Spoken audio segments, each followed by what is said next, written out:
Hey, it's Quiet, back again. This time around, I am making the most important video I have made so far. Today we're talking about Kanye West and Ty Dolla $ign's Vultures 1. Kanye West is one of the most beloved artists of his generation, and he's teaming up with Ty Dolla $ign, an artist I'm not very familiar with. This album is his first release since the controversy he started in late 2022. Will this album be good, knowing all that has happened with him in recent times? You're about to find out. Stars is okay, it could have been stronger, and there's a line about Jewish people in this song which I feel is foreshadowing that this album is going to be commenting on Kanye West's anti-Semitism controversy. Personally, I wish this album didn't talk about the Kanye controversy, because I can see how adding that subject into the music can make the album worse for some people. For me, it doesn't. I can just ignore it. Just like its predecessor, Keys to My Life is just okay. He's talking about his previous partner, Kim, on the song. I like how he's coming from a good place on this song, and he isn't attacking his ex-wife, Kim, in any type of way. It shows that he has a heart, even though his relationship with Kim didn't end on good terms. Paid is the next song on the album, and it's better, but it's still just okay and nothing to rave about. Talking slaps. Everything is great about it. The production, good. Northwest's feature on it, good. Kanye West and Ty Dolla $ign's verse, good. That chorus will get stuck in your head. Ty has a really good singing voice, even though he's probably using auto-tune. Back to Me slaps, and the song is based around this one phrase: beautiful big titty butt naked women don't just fall out the sky, you know.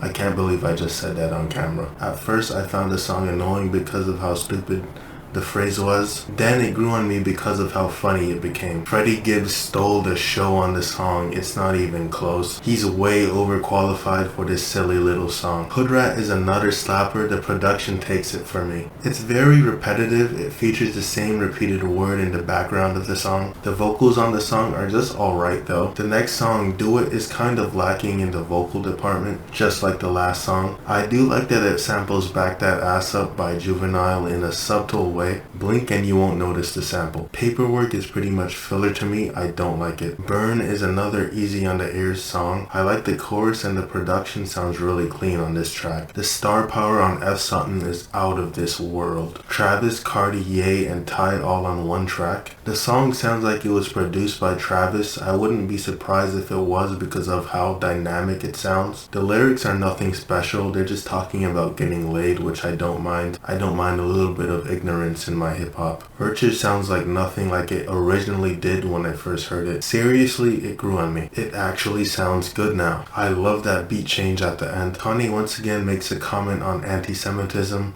which is whatever. I'll talk about that later. Now that time has passed, it actually sounds like a good lead single and represents the album as a whole very well. Carnival is another great song that grew on me. My issues with Carnival initially was the stupid chorus. It sounded so unintelligent to me at first. Now I can't stop saying, she ride the dick like Carnival. Another thing about this song, I still have not gotten used to Playboi Carti's new deep rapping voice. It sounds good, but it's unusual to hear him rap like that. He used the same cadence on that one song from Utopia as well. If you've somehow forgotten, Beg Forgiveness shows off how much of a musical genius Kanye West is. Like, damn, is this song good and long-winded because it needs to be. Chris Brown sounds nothing like Chris Brown on this song because of how many effects are on his vocals. It's pretty unique in that sense. I can't forget to mention that the song is a freaking cover. It's such an interesting take on the song it's covering. I liked it. Good is good. I really love the hook on this song. It really makes the message clear. Be grateful for being alive and not 6 feet in the ground. Who can't get behind that message? In a sea of bad interpolations in pop music,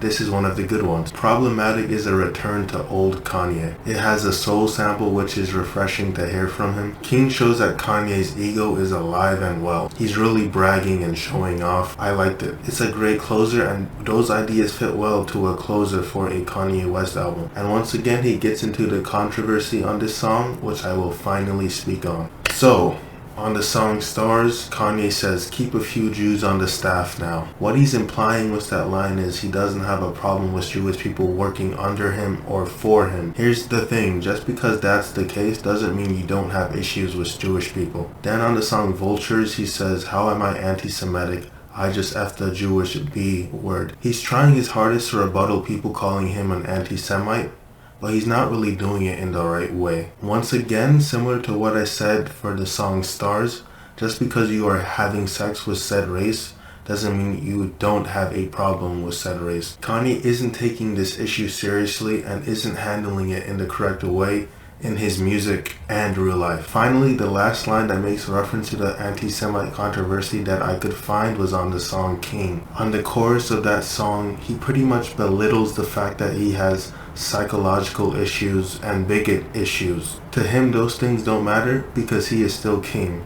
His ego is so huge. To me, it's obvious that Kanye isn't trying to fix his problems, and I hope my audience understands that as well. So Vultures 1, after all I've said, is still a good piece of music by Kanye West. Because like I mentioned before, I can ignore the glaring bigotry and ignorance of the album. The anti-Semitic issue with the album only plays a small, ignorable role in the album. But they do stick out like a sore thumb, so this album certainly couldn't be perfect. This album reminds me of The Life of Pablo, an album I'm not too big on, but it has the qualities of that album, but better. As much as I don't want to use this overused phrase, I can still separate the art from the artist. Unlike Anthony Fantano, who can't do that in this case for some reason. Honestly, I think he's blinded by his distaste for Kanye's behavior to the point that he can't enjoy the album. I really don't understand his video on Vultures. He calls the album unreviewable when he literally negatively critiques the album in the same video. Is that not reviewing it? As far as I'm concerned, there is literally no such thing as a piece of media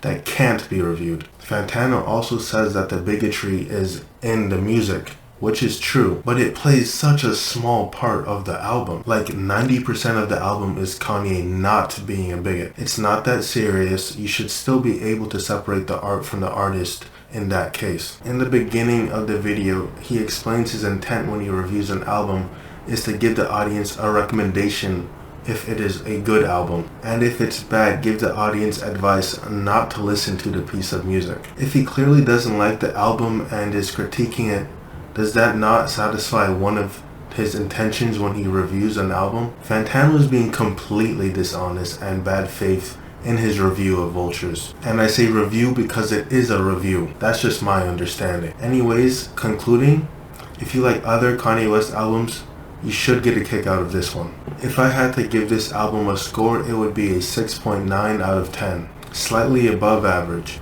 That's all for today. It's been Quiet as Music. Out. Like, comment, and subscribe.